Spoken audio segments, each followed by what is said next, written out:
Hi everyone. So our fifth resource, part of our seven-part series, is compassion, which doesn't really seem like a resource, it seems, but I think it's something that's very interesting for us to consider because compassion allows for a shift.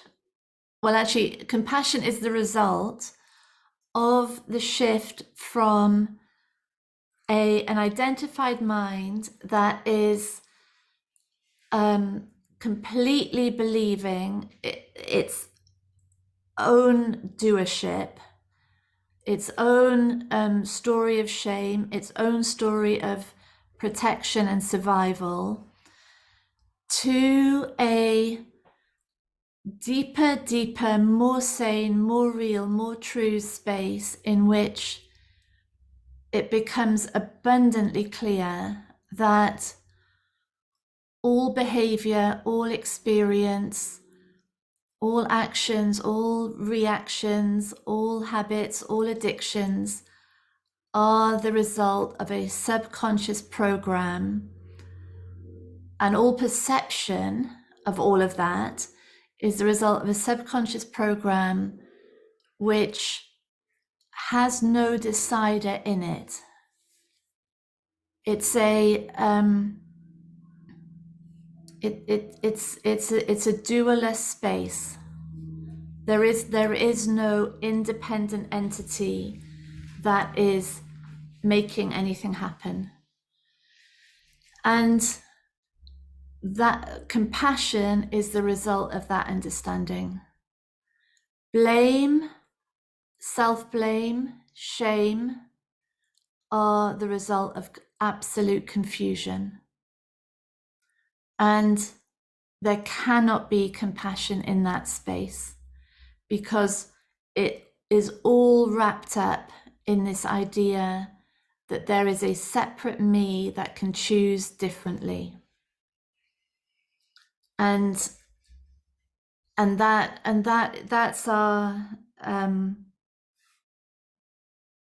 that's our shift. That's what goes on, really, it seems to me. That's the fundamental experience of a saner mind, is that there is enormous, infinite compassion towards the self and towards others, because there's just a recognition that that the accumulation of wounds to the system and trauma and experiences that lead to beliefs, and those beliefs lead to a lens through which a projected reality appears, which then re-traumatizes the original wounds, that reconfirms the beliefs, and that ongoing cycle of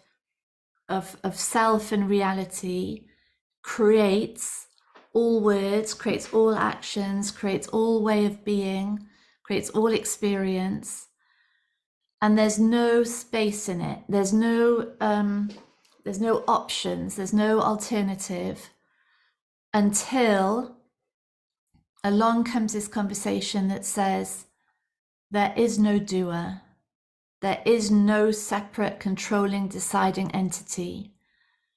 And all of this is just happening. And so now the torment that we find ourselves, that we're in, our ongoing lived experience, which is of suffering, of isolation, of lack, of limitation, of not being good enough, of a mind that can't rest, of emotions that can't be felt, that ongoing torturous experience is understood, and it's understood in others. And instead of life being the ongoing attempt to try to cut off that emotion, the emotions that we can't bear to experience, and trying to stabilize the idea of me within this unquestioned world, everything shifts now, everything changes. There is infinite compassion, which means suffering with, doesn't it, from the Latin, infinite recognition that suffering is the only possibility from that confusion, and that instead of it being the issue, it becomes the indication of the confusion. And through that recognition, all behavior is understood. And it doesn't mean, and this is the important thing, it doesn't mean that all behavior is allowed. There's such a difference there. It doesn't mean no boundaries. It doesn't mean people pleasing into oblivion and keeping our mouths shut and letting ourselves be walked over. It doesn't mean that at all. It means deep recognition that essentially all of us are, all these body minds are sort of walking, talking programs. And often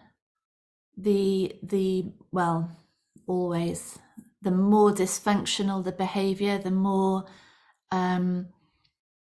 violently self-protective the behavior, the more it's coming from deep, deep instability, deep attempt to somehow find peace, find stability, find freedom from the torture wounds within.